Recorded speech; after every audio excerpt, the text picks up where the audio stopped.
I can hear everything that's going on. I'll just be, getting other stuff done at the same time, okay? If you need anything changes, you let me know. So amazing. I'm going to hit the record button. Thank you, Lauren. And here she is. Hold on. Oh, good.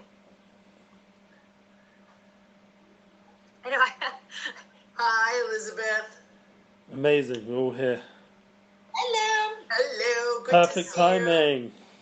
Perfect timing. So I'm going to officially welcome everybody to the beginning of Ellie's class, and here we go. Have a great time. I'm here in the background if you need me, and you've got a great class going forward. And Donna, did you meet Elizabeth before in Azula? Yes. Okay, great. So everybody knows each other. Even better. Amazing. Right. My video's going off, and I'm muting myself because my dogs, but I can hear you. Amazing, Lauren. Thanks for setting this up and PulveREDU and bringing us this platform that we can join together as a continuation from our Zula experiences. Both of you, I've seen you on Zula, and I hope this is the first renewal of the course, that it will grow and you'll be happy with the experience that other people will join.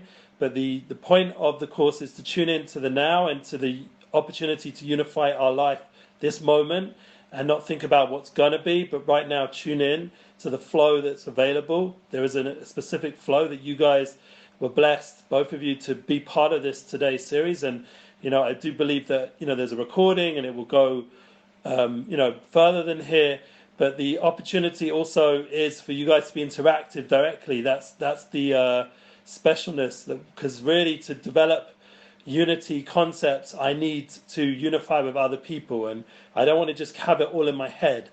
To keep everything in my head would actually not be a healthy experience, especially with what my mission in this world is, which is United Souls.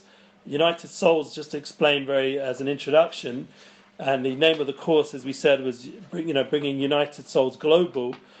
The concept of United Souls is that we have a soul. That's the paradigm that we're all accepting. I think that most people in the world nowadays have an awareness that there is some sort of higher force or some higher version of themselves, a more internal, deeper version of a person, and that we'll call the soul level.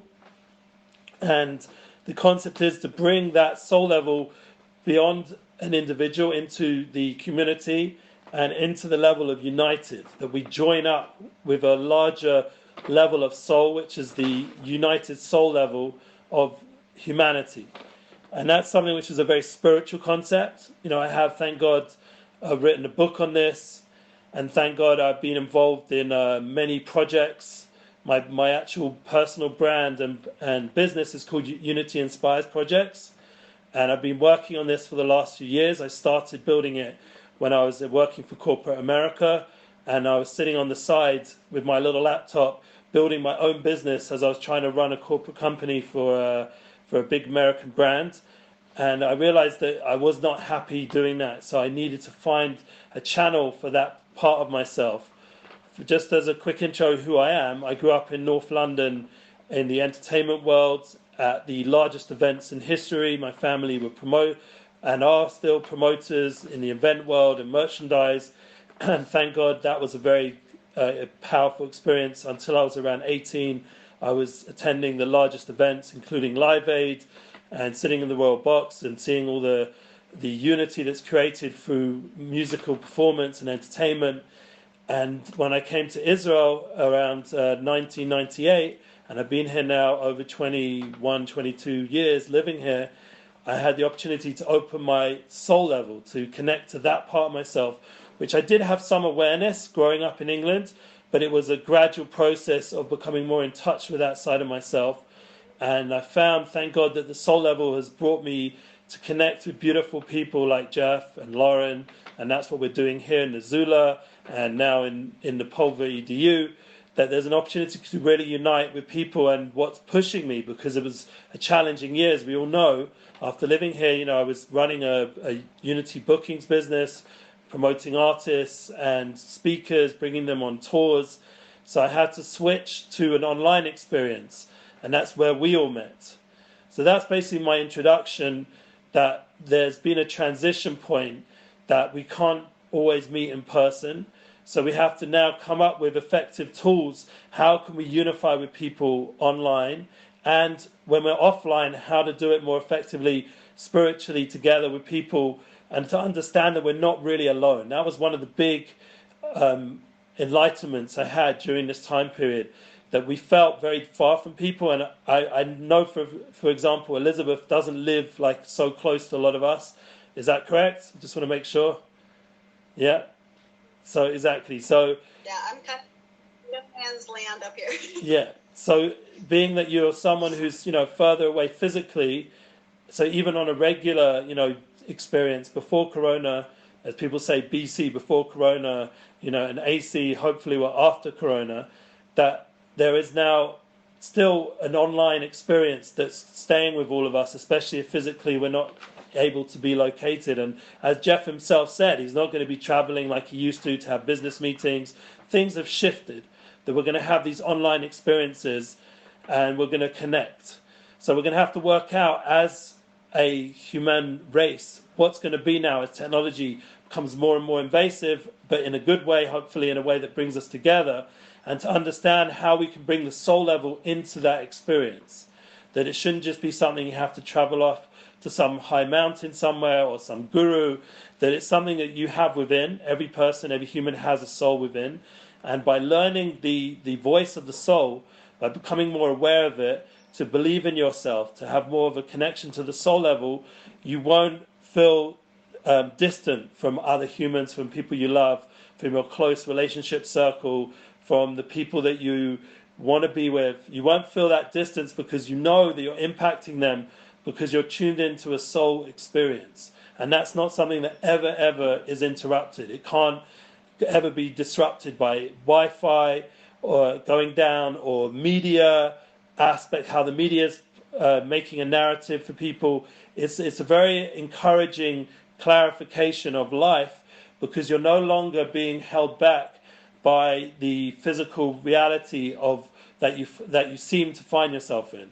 And that leads us to begin the course, that the first point is to being proactive versus being reactive. We all know that this concept of being proactive was brought down by Viktor Frankl and many other thought leaders after such a harrowing experience that Viktor Frankl had in the Holocaust. He was not reactive, he was proactive, and he wrote an unbelievable book that we all have gained from, many of us. And Stephen Covey, for me, was someone who then brought it into a practical aspect of how can you apply it in your daily life, in business, how can you give over to people in realistic ways, how they can be more proactive. He gave a lot of examples and even wrote up storylines. And it was amazing. If you go to his book, The 7 Habits of Highly Effective People, and all the other books that he wrote after that, that you see a lot of insight how to be proactive and not to be reactive. And I would say that Tony Robbins, who's obviously a very influential person nowadays, a lot of his initial inspiration, I would put all of it into that one habit of being proactive. I would say a lot of his, The Giant Within You and all his major books that got him in the global level was understanding that concept. So we're going to go into that. What does it mean, proactive? It means taking ownership of yourself, which is a really important clarification for a lot of people. Once again, how does this connect to the soul level? Because the soul is aware that you have a mission and you have a purpose. We'll discuss more the idea of mission later on, and goals and values. That'll be the next level. But to understand that you have that personal journey, that personal reality, and you have to take ownership of it. It's not something that you can blame anyone. And that's really the concept of reactive. Of being reactive is blaming and victimhood, which if you'd listened to a recent interview of Tony Robbins, literally like last week, with Lewis Howes, I recommend checking it out. It's an amazing interview. It was actually one of the best interviews I've heard from Tony Robbins in recent years. And he really was very open and very raw. And one of the things that he mentioned there very much was our generation's got too caught up in victimhood. And we know that the media is backing that narrative. And therefore, that's an actual danger to our happiness and enjoyment of being alive in this world and our effectiveness. And we have to be wary of that victimhood mentality that's being developed. And I'm not getting political. That's a very important rule. I'm just explaining the narratives that are going on out there and trying to remind ourselves back. We have a soul level which doesn't enter into that narrative. It's already either above it or within. It's a more inner reality, and the inner reality doesn't get blemished by this current, push to create a certain movement for political gain or whatever the reason and gender behind it is. But the struggle is to maintain a proactive mindset, and that will give you a much more effective lifestyle. For example, being proactive is using each experience as an opportunity to learn and grow. That's what the whole Corona challenge was, an opportunity to learn and grow. And here we are talking on PulveREDU. It would never have happened. Jeff was too busy traveling. I was too busy with my artists. This reality that we're sitting talking today is us taking this challenge and turning it into an opportunity of the coronavirus. And another example would be the opportunity to use the time that we had during this year and a half of, instead of watching and binging Netflix, we used the opportunity to, for me personally, for example, write a book, United Souls, and that was every night I sat down and wrote another paragraph and finished it by around February time, and now we're in the editing process, thank God, and that would turn the whole year and now the last few months of developing a book and bringing down concepts that I'd been always wanting to do, but never had the availability. And that was once again an example that each of us can do in our own way, whatever that is for you personally, whatever you feel you want to accomplish, to take that challenge that's going on and turn it into an opportunity. Another point, by the way, anyone can interrupt me with questions, and I want it to be interactive. Just one more point in terms of being reactive, that even if there is a reason to blame. Now, I'll just say a very quick example. Maybe this will get the conversation flowing. But right now, there is a lot of things that have happened around where I live, which have created a certain feeling of anger inside of me. Whether that's wrong or right is not the point, but that's how I felt. And that's part of what we're doing here. We have to be authentic and real with our feelings. But for example, there was a tragedy up in a place called Meron where 45 souls were crushed in a crowd crush experience. And a lot of people felt initial anger towards the police that changed the flow of the crowd. And then there was also now recently rioting and fights going on right outside my house. Literally, as I said before we started this, that one of my kids' friends had a rock thrown in his head and my wife kindly treated it. It's pretty intense. So you can start blaming the people outside and the politics behind it. And then another experience was last night. I, thank God, still getting bookings. And just for example, at the time of the tragedy that happened, one of the bookings I had, my artist Nissan Black, he was performing in Safad, which is a concert. It was a concert on a near mountain where you can see the mountain where the tragedy happened. And it's a beautiful place, by the way. It shouldn't just only be thought of as tragedy, but a very uplifting place, very beautiful out in the north of Israel. And I'd organized and booked this event, and it was a big success. And thank God a lot of the people that were at that event were, and this ties into the fact that we could have, only seen the negative of that tragedy, but because they were at our event, they were saved from being at the other event where the tragedy took place. So that was like a ray of light that I'd done that booking. But then last night when I did a booking for LA, the people in LA didn't like the Zoom experience because they were delayed, they had the wrong Zoom link. By the time they started, it was under tremendous pressure to get the artist that I'd given them to perform, and his internet wasn't perfect. You could hear him, but it wasn't like sound quality like with Jeff Palmer's show. You see the sound quality makes a difference, and they actually threw him off the Zoom and said they wanted their money back. They didn't even give a chance to fix it or anything, and it was so I could be very reactive about that because I got my artist to give his very talented person. I got him to give the money back. His wife was very upset because they spent the day organizing the Zoom studio, and it was very nicely done.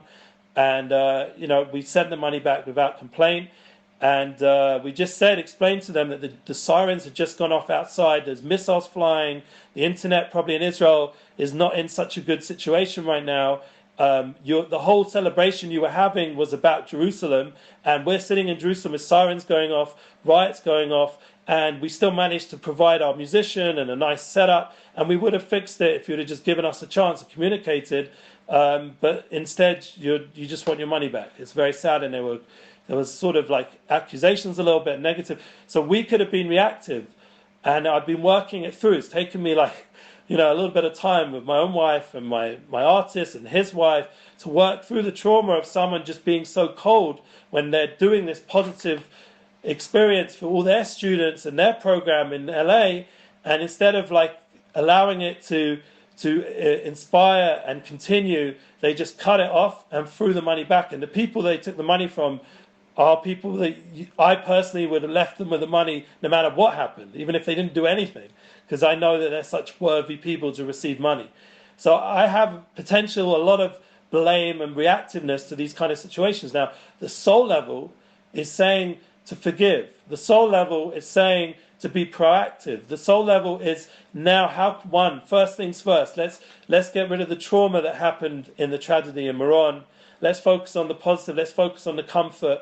I did a bunch of classes with different people who are more expert than I, and I myself did a class to try comfort people and to try to be proactive, get out some positive words, to discuss it more, the trauma that happened. And the same with the other story that happened here in Jerusalem with the kid getting hurt and all the different traumas going on outside our window, to discuss it, to develop it, to how can we be more kind in the opposite way, how can we create more unity, how can we reach out to all kinds of people and discourage that narrative that's adding fuel to the fire, that the media's encouraging the fire, unfortunately, and not trying to diffuse the escalation going on here, and to try only share content online, for example, that would unify, not to put any political content, not to take sides, but to try and put out content that's unifying.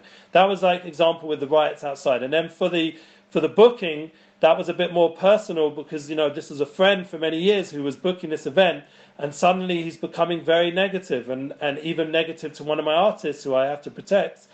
And, it was just like, wow, like it went from a positive to a negative very quick. And I just like thinking, wow, like we're going through, trauma here. And now people in LA are not understanding that at all. And they're just totally caught up with what they're trying to do, even about Jerusalem. It was celebrating Jerusalem, but they're not getting the point at all. So I just felt a lot of compassion towards them and hope that they will understand over time. I did send some messages back from the artist and myself, not argumentative, not continuing agreeing that we'll give the money back. We're willing to to not continue the whatever it's called. And the only reason, usually I'd have a contract. So that would be another thing that's very important. When you do things, you have contracts, and therefore the contract's binding, and you sometimes can't give the money back, and because the contract binding. But this case was a last-minute booking. I do a class weekly online, and the artist was with me that night, and then I got the request in the middle of the night from LA, and then by the next day it was already the event, so we didn't have time to make contracts or anything like that. The payment was sort of the contract. But, that was the idea of letting go, of being proactive. Now, I think this is all helpful concepts to everyone nowadays, that where there is a lot of these challenges and we can switch it around. Now, I'd like to ask you if you have any questions on this concept of being proactive. I gave a few personal examples, and I thank God just even talking it out now in itself lessens the trauma and the stress. And I think that's one of the beautiful things of what we're doing just by meeting together. We're already, but if you have a personal example or you have anything you want to share, I want it to be interactive, and I want you to feel comfortable what you share is not anything too personal, but things that you're comfortable to share. So please feel free to come in on this point, and we'll go further afterwards after we've had a little chat. Who wants to go first? Okay, Donna, you need to unmute yourself. Oh. There we go. I thought I was on. Yeah, you're good. You're good now. Oh, can you hear me now? Yeah, it's brilliant. I just would like to say I'd be any more happy to spend this morning with the two of you. Thank you. Just listening to you, Eli, and I already know Elizabeth and I are very much aligned. In all of what you're sharing, the concepts are exactly what I have been I call it like a transformation over the past couple of years, but significantly in COVID as well. And when I get hit with what you were saying with being, we always have a choice, reactive or respond. And sometimes it's really hard. I have this vision, this visualization, or this vision of choosing to keep my heart open. So to accept it, breathe through it, be aware of the feelings, and then just really be aware of trying to keep my heart open and let it flow through me, understanding that the best way that I can continue to be productive and proactive is through keeping my heart open. And once it closes, then it's a lot harder to open that up. And I feel like you being the role model, us being the role model of compassion, which is what you said, and that's what I say, it makes it easier to lessen the anger when we are, I say to myself, when somebody's doing something just blatantly wrong or rude, I mean that in that way, I'm not really in judgment, but so I don't go into judgment. I will offer some compassion, like, oh, I wonder what happened to that person in their life that they're so angry. And that, like what you said, that kind of just brings me down, and offering more kindness and that vibration. I feel people feel that energy, that whether it's, so I've been learning to use these tools as well, just over the past, year.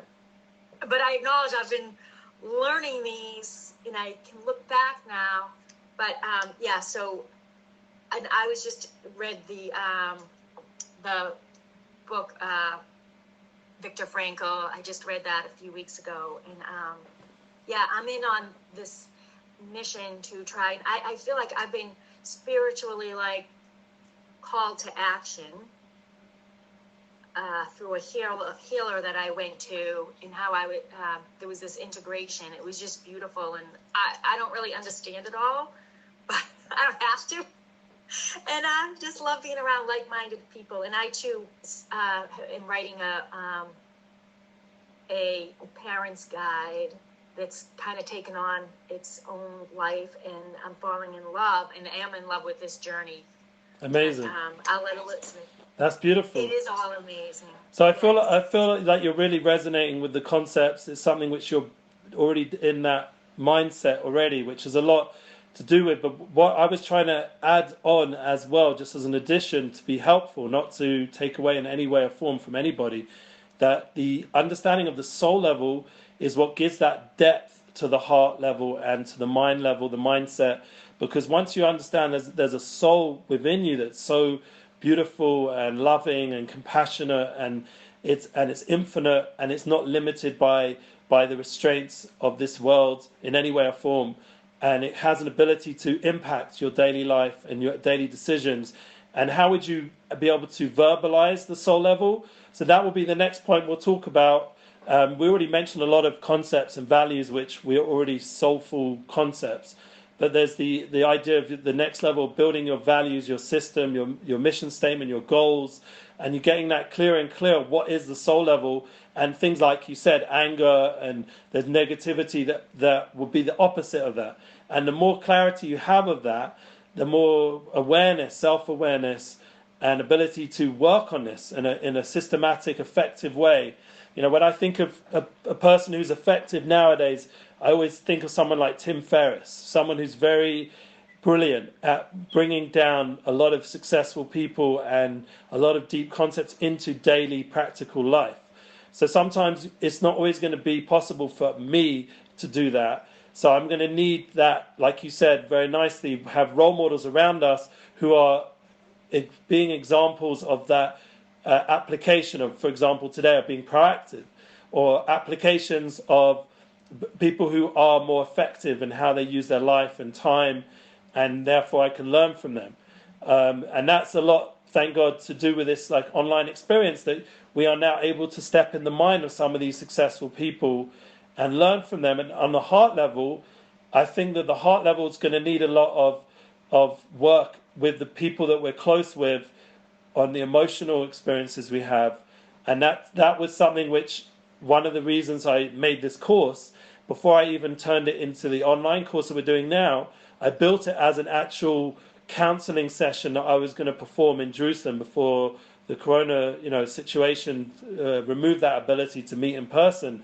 Right now I probably could awaken that idea, but I'm just being patient for now. But the concept of sitting with actual people and talking so that you can get more emotionally involved beyond the online experience, that is something which the heart level can really help. And because the heart level is very complex and it needs a lot of sensitive approaches, so you don't end up into dispute or unnecessary negative emotions. You need to keep the flow positive. And that's, once again, for me, it's really important here that we're understanding there is a flow coming down, and that what we're talking about is not just whatever. It's a flow that's meant to be discussed, and that we're meant to experience it together, and we're meant to resonate and grow together. And that's something which, once you're aware that that flow is constant and it's abundant, then it shouldn't limit your ability to be proactive, to overcome the challenge and to rise above it. And once again, to use the tools of the mind and the heart and how you speak and what you do in your life, all these different levels of your being, to use them in a functional way that leads to the best results of things that you're passionate about.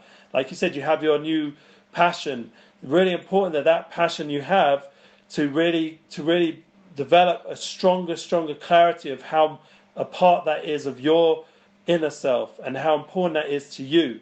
And the more important you feel about it, the more passionate you are about it, the more successful you will be at giving it over to others, at manifesting it. You'll be more confident with your passion and your dreams and your vision and your goals. And once again, when obstacles come up, like last night I had with the booking, I'm passionate about making bookings. And like I said, in last week we had the booking that was a tremendous positive one. The mayor of the city called in the host. The council personally thanked us for making an event that saved lives. So that was a tremendous positive feedback. Last night was the opposite. The host just threw us off. So now the question is, both in the end are me manifesting my goals, my visions, my purpose, but they're two different results. But in the end, I'm still manifesting. I'm still doing what I'm supposed to do. I reached out to help someone. They needed an artist. And in both cases, I was successful in doing my role. Their reaction is their reaction. It's got nothing to do with me. So that's a really important clarification, that if you're really in tune with your purpose, that you won't be so affected by other people's effects of how they react, and you won't be reactive back to them. And therefore, you're going to just keep doing your mission. You're going to keep going ahead, and nothing's really going to be an obstacle to you accomplish your life mission. And I think that's very encouraging when you get that clear.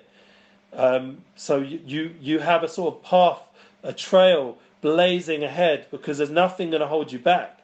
And I think that's what I've seen in my own life, and I think that's what I see from a lot of successful people in a much bigger way, a more public way. I haven't done it so publicly, but slowly, in the right time, you start to find the tools and the ability to do that.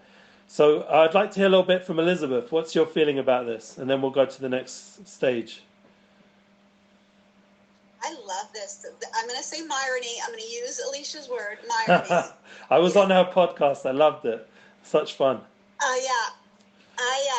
So what I do is I'm helping parents to not be reactive, Wow. to be proactive. But I'm giving them the tools, because when you're stressed, overwhelmed, you're more reactive, right? And so I approach it kind of the back door of how can we start to shift how our thinking, how our habits, how can we start taking care of ourselves in different manners, so we come from a full bucket and full of love in a situation, rather than reactive, stressed, and fear. And so switching that, emotional level to let go of guilt, shame, fear, regret, and be in the space of acceptance, willingness, courage, love, and joy. And so everything you said, I feel like you said, it's packaged a different way. I feel like we're all on this same alignment. And I talked to Jonathan yesterday, and he's doing the same thing for cops. Like it is amazing how we are all, where they're following our soul's passion right now. They're all this sort of the same message, but packaged in a different way with different people. And I love it. Like, this is just amazing watching this all unfold. So I'm just having a blast here. Yeah, so that's really important to allow ourselves to feel the flow, to feel the fact that we are connecting, and this is happening. It's not just theory. It's not a good book or a good podcast or a good video or a good, like live event. This is actually manifesting in our life right now. And that's really profound, and it manifests very different than when we just intellectualize it, because we start to feel it. We feel this energy coming into our life and we get excited, and then it doesn't become a numbers game. It doesn't become like all these narratives we mentioned before. It becomes life, real life, and we're actually living now. And that's really powerful, and we're living together. That's the beautiful part. And I remember, because my goal is even if you have to do a lot of inner work first, you first have to do the personal work. That's the idea Stephen Covey very cleverly wrote. You first have to become independent from your dependencies, become independent, before you can become interdependent to others. And that's why he has his habits first go on the inner level of the idea of being proactive, mission statement, and then time management, time focus, priorities, before you can then go out and become win-win and understand other people and be synergizing and then reviewing and bringing it all together. And then I have my own personal habits of now connecting into the soul level and the voice of the soul, and then bringing it together to that oneness. There's this idea that there's a developmental process in all these things, but it first has to come with the individual wanting that, and then it's so more beautiful and enhanced when it's together. So that's why the next point is, once again a little bit more an independent concept, but it's the idea of going to mission statements, which is really important. And we know with Zula and PulveREDU there is a mission statement, so we know why we're here. We're here to educate ourselves, and we're here to develop ourselves. We're clear that we're joining together in a positive, safe place, and that there shouldn't be any politics, etc., and able to be respectful and the rules of the place, giving us that mission statement there. But for each person individually, they need to have their own mission statement. Each company needs to have its mission statement. One of the companies I work for is called Breslev English, and the mission statement is love, joy, and soul. So, I was in an airport, and the police guy asked me, what's all this stuff you've got, and why are you coming into the US? Because I've seen you traveling around a lot. What's your reason? The airport guy, the immigration guy. And I picked up our banner that I had with me as one of the things I was carrying as hand luggage, because we had so much stuff on our tours we used to do for speaking tours. And I pull out this banner, and it unravels, and it says love, joy, soul. And I said, I'm a teacher. I'm going around speaking, and this is my proof. We're putting this on everywhere we go. So the guy was like, go ahead. Once he saw those words, he was like, the whole more negative, why are you here? Now became, okay, it's obvious. This guy is here for a purpose. And that clarity that we have with our mission statement can get us through a lot of locked doors. For me personally, one of the things I do is I'd work on my value system. I think that's a lot to do, as I said before, to manifest the soul level. How do we explain the soul level? We have to have clear values. Goals, you have to have goals. What do you want to do in life? What's your time frames? When are you going to put out your book? When are you going to, you have to make certain limitations and goals so it can practically start becoming reality. And then dreams. You have to be able to dream. And this is something my wife, my soulmate, kept pushing to me when we were going over this course, because it's something I want to do together with her, is the idea of dreaming is really, she made me realize that you have to allow the creative aspects of yourself to be very much dominant, especially if you're talking about the soul level. I do believe that the creative aspects of our being is the key for the world to connect on a soulful level. I'm a musician. I love music. I love art. You know, my wife's an artist. I grew up in the music world, and I saw the power of soul manifest through creative outlets. One of my friends built an art company that's going global now, and he just sent me something before he put it out a few days ago, and I was just, oh my God, like he went into an office and he created this art piece. It's still art, it's still life art, but that it's constantly being affected by the temperature outside of the office. So it goes from different like light, and when it's being watered, when it's raining outside, the plant itself, it was a picture of a plant, starts to get watered, like little beads of water come on the plant, the little ladybirds flying. It's all done electronically, and it's taken a still life art and brought it to life through the real temperatures, what's going on outside. It's so clever, it's so interactive, it's bringing the outside world into the office space. And this is just an example of creativity and allowing, and then everyone who walks in there and experiences this art piece, it gives them a more creative mind flow. And it's the same with going into nature, it's the same with, and that's the idea of very important to dream. That's why I connected it to dreaming, because when you dream, you're in a more creative flow. And that will give you ability to put out a more soulful experience of life that gives you more joy. So that was the next point of the mission statement. So I do believe that everyone could sit down, write 3 columns, and have values, goals, dreams, and come out with quite a clear list of what those are, of your values, your goals, and your dreams. And once you write this down, you can slowly face them. That's why it's really important to have short-term goals, long-term goals. It's not something which should be, limited in any way. You have to allow it to have a flow and not to be too, there's a word I'm forgetting, but you don't want to be too restricted in your goals and your dreams and your values. You want to allow them to flow forth and be versatile. That's a word that's very important nowadays, because technology is forcing us to come up with new platforms how to manifest ourselves.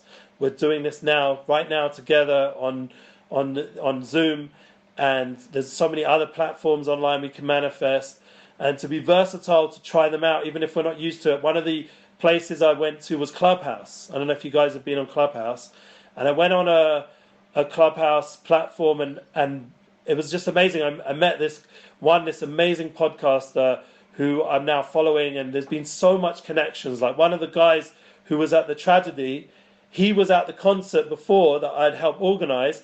He ran over to the place to go experience the positive aspects that were going on there, and suddenly he got there to ambulances and people being treated and people dying, and he was a medical person, so he was able to help.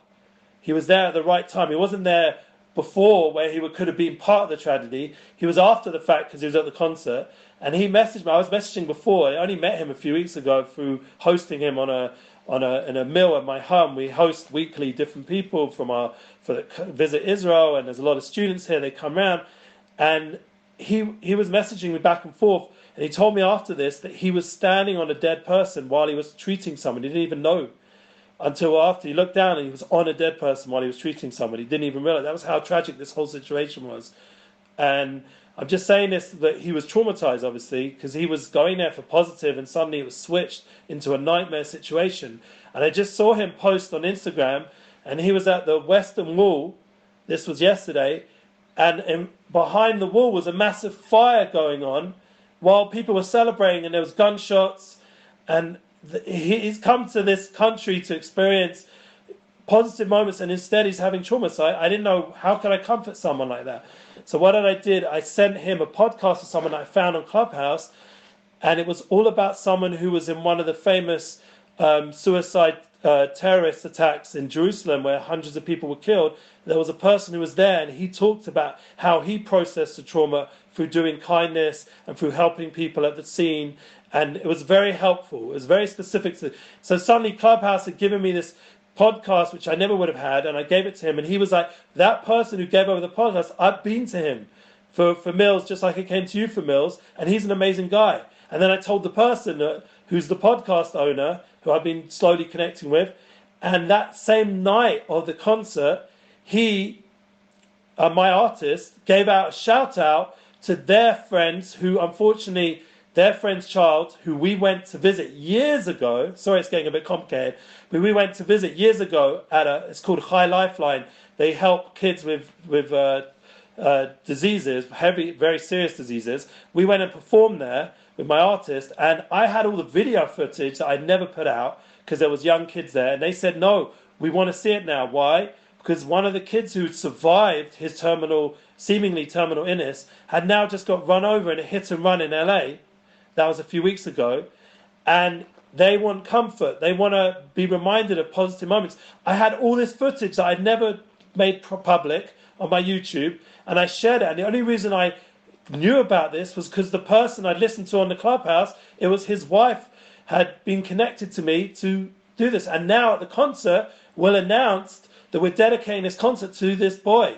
And we did that publicly, and they were so happy because one of the biggest passions from this young boy was this artist that I work with. And now it was all like this circle connecting up. And you see how, once again, there's a flow, and you see how being proactive and going out to new levels, being more versatile, going onto Clubhouse, it's not a new platform. I don't know what's going on over there. I was actually at that episode, they invited me to ask a question, and I didn't know that when you get pulled into the panel, you become automatically able to speak unless you mute your mic. And so usually with like Zula, you come on, you're muted. There you come on the Clubhouse, you're already able to speak. So I was all excited. I said, wow, my first time on here, they can hear me. I'm so excited to be here. And that came out on this big podcast that was being recorded on the Clubhouse. And they all started laughing. And I was like, my wife said, it's cute, don't worry about it. They enjoyed it. Don't be so embarrassed. But in the end, I was so embarrassed, I jumped out and I couldn't ask the question. And when they asked a question, they were asking about the famous movie about that American football player. They were asking for the name of the movie, and I knew the name, and I wanted to say it, and I couldn't say it now because I was already out of the group. But the point was, I ended up messaging the guy privately, and we've been connecting. And I was on another Clubhouse thing, thanks to that one, because it was the same podcast, and there was an email mentioned of the host, the guest, by the host, and he just threw out the email, if you want to reach out to him. I emailed him because he was very impressive, and he just before this course, emailed me back, and he has a huge project in England, and I said to him, do you have anything going on in Israel? And he said, I have something going on in Dubai at the next 2021 Expo.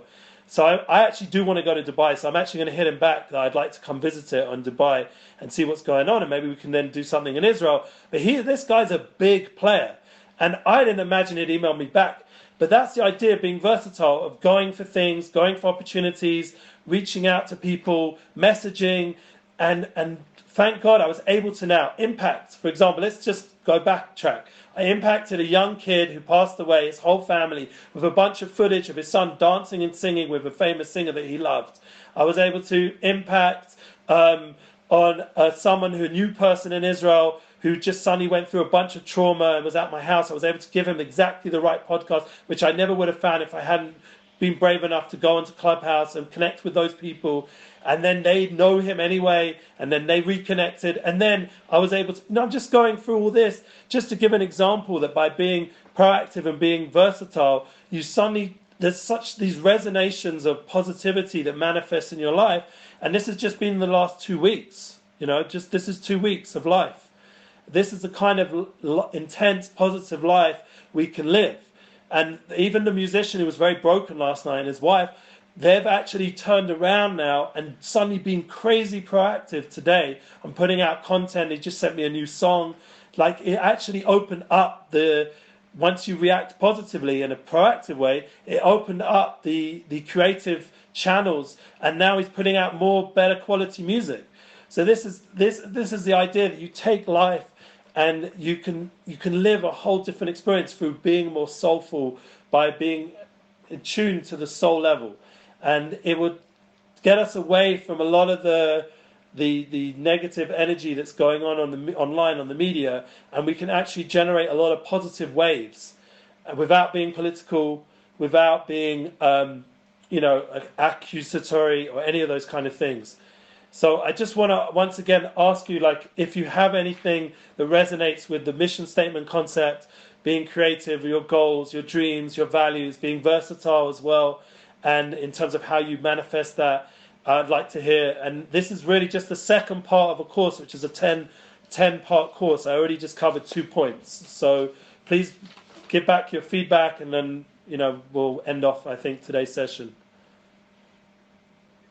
We're downloading from the same source, I think, because that's one of in my modules, we start with parenting, what are our values of the family, and everyone goes through all family members and gives the top 10 values, and then we create a family manifesto, which we carry on throughout the course. Yeah, the family mission statement, that was something I missed to say, so I really appreciate you bringing that up, because the family mission statement is key. Yeah. Definitely. Yeah. But it's just, I love it because we're all on the same page and hitting it. So you said this 10, are you creating an online course then? I have it already written. And then, I taught it already in a program in Israel, which I worked at for young American teenagers, and I taught a 10-part course a few times there. And it was more to do for them, for teenagers at risk, and they're still finding themselves in the transition from school to university or college, whatever you want to call it. So it was a specific time period that I wrote that for those kind of people. But this is now, I would say, the updated version for everyone. Like, I want it to be a united soul experience. I don't want it to be one demographic. For sure, you can take the concepts and apply it, like you said yourself, parents and children. You can apply it in all different situations. And that's like one of the beauties. Once you put out a mission statement, which is what I'm doing, this United Souls book is a mission statement. So it will be 80-something pages. And my hope is that people like yourself or anybody who wants to can then take that 80 pages and create another book. It can be part of a series of United Souls, of many different souls who come together, musicians, artists, creatives, speakers, psychologists, therapists, whoever it is, different religions, whatever it is, comes together and adds another chapter, another even book, another part of the series that each person can contribute. But first I have to get the first mission statement down so that I know that it's heading in a direction that resonates with my purpose in the world, especially if I'm going to be heading the project. And it's a responsibility, but I'm willing to do it. And I wanted to do it on many levels. I'm trying to do it in music. I'm trying to do it. I have collaborations albums. I was meant to do unity events with all kinds of large events globally, and the Corona thing that was meant to be last summer put a stop to that. So I'm trying to do it now online, at least on some level. I'd like to manifest this in everything, in education and fashion. I have a friend who's put out a book on fashion, which very much resonates with this. She was in the fashion industry.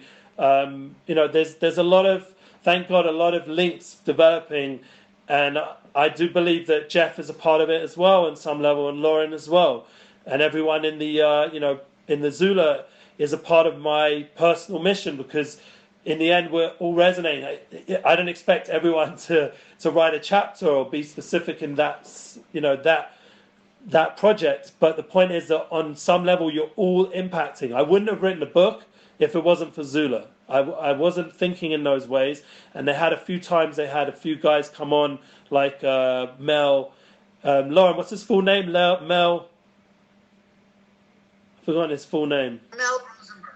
Mel Rosenberg. Yeah, so he put out a thing called Our Books, and that whole series, that episode, there was a bunch of other people who were there as well. Very inspiring, and that's what got me writing a book. And instead of just having these ideas floating around, to be able to start to manifest it is a whole different experience. And it, like I said, it's actually mentally healthy to do that. What we're doing now, talking, is healthy. It's emotionally healthy. We need to have more contact. One of the things that's been really hard for my wife is the loneliness, because she doesn't, for some reason, hasn't joined these kind of communities, and she's having a harder time with loneliness. And I see the pain that can create the when you're alone, like when on the weekend when I'm more out and about and she's here and the kids are out and about. It's hard for her, and that's one of the things I'm trying to figure out, how to resolve, you know, get more communal connection, or give her, she's passing a license hopefully next week, she's going to be driving around more, get her out and about a bit more, things are opening up, and I think that loneliness will dissipate. But one of the cures I had for loneliness is this, the united souls, that we are souls and we're not alone, we're never alone. That I'm one with my wife, and I'm one with my children, I'm one with my parents. Please God, they're coming in a few weeks. Hopefully this current situation won't prevent them. I'm one with my students, I'm one with my teachers, I'm one with all my musicians and all my artists and creators and speakers. I'm one with all my friends here. I'm really one entity, and in terms of the soul level. And I want only good for others. And that's because we're all united. And that's the kind of energy that I'm trying to tune into on a daily level. And I think that having that clearer and discussing it, writing about it, singing about it, bringing it more to the you know, there should be amazing media created about it. There should be movies created about it. Like The Matrix was a little glimpse of that kind of energy, even though there was a lot of violence and other stuff going on. But there have been movies in the media which awaken us to these ideas a little bit, but not enough. You know, there's not enough music about this. You know, I'm in the music world, and I have to work hard to find musicians that are unity-focused people that want to bring out a good energy. Thank God, whenever I'm around Jeff and Lauren, that's the kind of people that surface. So it shows that they're manifesting that kind of unity energy. And that's really important for me, and that's why I have such appreciation over here. I hope the next part of the course will be even more important, because we're going to go to discuss time management, being more effective in how we use these concepts of our values, goals and dreams, and being proactive, how to get out of some of the distractions and uncertainties, and also then how to take that public. That will be the next point. Once you've done a lot of this inner work, how to go public more, have a more win-win experience with people, and to really, you know, succeed and be successful in bringing these concepts into our daily personal and public experience. That's it. That's awesome. You're amazing. We have a couple more minutes. I have a question that I'm gonna maybe we'll end the class with, because I could use help from everybody. We do have a situation in our awesome community of Zula where unintentional political things are happening. Maybe they're intentional, maybe they're not, but it's affecting the participation of other people. So the people who are involved are both awesome human beings. Both of them have their heart in their work and in everything that they do, but one inadvertently hurt the other one by background stuff in their picture, like we talked about your pictures, Ellie, but our backgrounds look like. And right, I didn't hurt anyone. Really, let's make that clear. I don't think I only get positive imagery. Yeah. Only positive imagery. Yeah. And you know, part of it's on me because I didn't notice. Yeah. It didn't resonate. I didn't even know really what it was, and that's my own ignorance, and wow. I have to educate myself. But so I have to reach out to Zula tonight and on Thursday and really say that, you know, one of the things in keeping with our mission of being non-political and caring and respectful and wanting to be open to everybody, because I don't know anyone's story. Like, I could look at your backgrounds and, I mean, you know I like flowers. Okay, fine, I'm swimming in flowers. But I know that if, because of my own bias, if there was a swastika in someone's background, I would just shut their camera off because I couldn't look at it, because it causes a visceral problem to me. Okay? Agreed. And it was the same thing for this person, but I didn't know to shut their camera off because I didn't know that symbol did that. Yeah. So how do we say to our community in the most positive way that, you know, it's beyond what we're promoting sometimes. It's just understanding that what we might see as part of our life might trigger somebody else, and that if their video goes off unexpectedly, it's because of someone's react. Like, I don't really know how to do it and keep in the heart that we're all allowed to be who we are and we want to unite. We're trying to grab each other together and say we're really the same. We're people, and we have this mission of connection and understanding. So is it in line with that mission if you ask someone to change their background, or is it not? It's a really important and practical question to everything we've discussed so far, because really once you get the values, the system clear in your mind, now it's just taking each specific situation and working out, how do I apply what my value system is, or my mission statement of the Zula, for example, in this case, how do I apply that in a way that's respectful, that's unifying, and not disrespectful? And that's what, thank God, I felt in the Zula, that there has been sensitivity to all of that. And at the same time, there's been a lot of openness, and that is walking a narrow bridge in a way, because it can be difficult to balance the openness, like the idea of being more liberal, and at the same time having rules, and having restrictions, and having protecting other people. And this is a narrative and a discussion that's going globally right now online, with all the different, Ben Shapiro, and then you have the other side, both back and forth, all these kind of discussions about what can you do with the woke thing and this and that. It without getting into politics, but just mentioning it just for the sake of that is a massive narrative going on right now, and cancel culture and the whole thing, that you, in a way. Could you explain what cancel culture is? Because so I'm going to keep it completely non-political, my explanation, only to say. I just really don't understand. So very simply and in short, because we want to keep it to the time, because these are complicated, big questions that would need a whole nother hour. But just to keep it very simple, that we are allowed through, the rights of humanity, or depending where you live, if you have a constitution, however it works, that you have the ability to, the right of speech, of being able to be public with your opinion and your expression. And the cancel culture is saying, no, you don't have the right because you're offending someone. And they're deciding what is offensive and therefore cancelling that person. Now, is all their agendas and reasoning behind what's offensive correct? So that could be very subjective and not objective, and not something that was elected in. It wasn't decided by a majority of people. It was something that was decided by a minority, how to limit and cancel that expression that's offensive to that minority. Now, in many cases, majority of people would agree that we need to protect the minorities. That's something that we agree on, and that's been agreed upon. But the question is that sometimes the cancel culture is not to do with any of that. It's actual a negative agenda of power and control and limitation and a lack of expression. So then it's become something which is, disputed.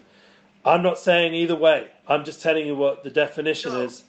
Now, I understand and I appreciate that. Yeah, and so in our case over here, just to clarify your original question, I would say that what you're doing of trying to be sensitive and careful and take in both sides of the story, and to together with you and Jeff and whoever else is responsible for this community, because I do feel there are key players here, those key players who are responsible should together in a sensitive way continue to provide a safe space for everyone involved.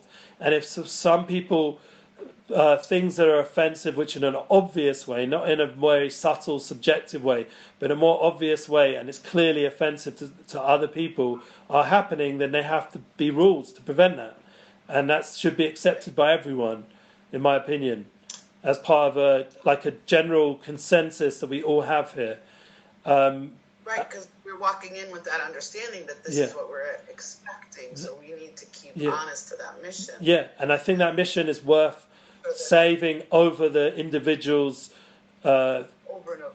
Yeah, at the same time, the individual has to be explained this in a sensitive, caring, understanding way of their specific situation, and that will take a delicate approach. But if they're still continuing to do it even after the fact, then unfortunately there has to be some census in the community, because Right. the overall community is respectful, thank God. I think 99%. God. And it's a Oh, very, yeah. and the key is not to let that 1% take over the storyline of what we're doing here. Right. Because that's what's happening outside. It is taking over the storyline, and it doesn't have to. I think, Lauren, to back up on that, how you worded it was great. And if you ask people rather than telling people, that's always better received. So asking them, someone in the group was triggered. Right. And I know you didn't put that there to trigger anyone. Right. You know, that's just what you enjoy or symbols you. But unfortunately, it did trigger someone. Would you mind taking it down during the Zulas? Because we really want everyone to feel empowered and feel, you know, in a safe space, and we don't want anyone to be triggered. It would be greatly appreciated. Right. And then it's done. It's down. It is, you know. And it really has resolved itself, but I still need to address it, just not that it happened, but just to reiterate the mission. But I still need to do my part. Other people have dealt with it because it never came directly to me, so I had to. Yeah, and it won't be the first time or the last. This is a little, you know. This is a current challenge for everyone right now. For everyone, and it's just, you know, look, I'm really good at talking to 3 and 4-year-olds. Really good. That's my world. So I never want to not understand the concept. So it's been a weekend of learning of all different kinds of things and understanding the nuances of things that, to me, they just weren't in my world. So I didn't see them. So I didn't. Yeah, it's a shame. You know, you're in the world of pure children. They don't have this kind of nuances, it's something you've been blessed to be in that world of soul, literally. Like, children are much more closer to the soul level. They haven't put the ego in, they haven't complicated things. So with children, you're getting a much more soulful experience. With adults, unfortunately, we tend to overcomplicate and bring our own agendas and egos into the story. And that's something which, overall, I think in our Zula, I think that fact that you and Jeff are more soulful and more, you know, like, but the fact that you're having that experience yourself, you're bringing that lack of experience of that kind of negativity, that's good. That's a purity and a goodness that you should keep bringing to our Zula. And if you educate yourself, it should only be for the sake of just of keeping it to that good level that you've already kept. It's just a level of understanding, not a level. So start taking sides. It won't help you. You know. No, I'm not taking sides. No, thank God that's easy for me. You know, that's just where my brain is. But that's a blessing. That's a big blessing, especially nowadays.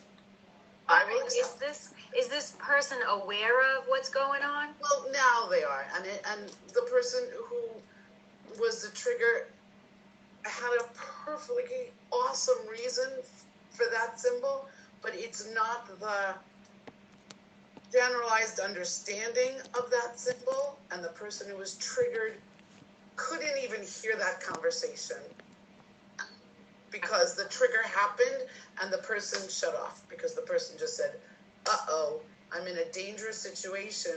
Nobody else is reacting to what I'm seeing. They all must not understand.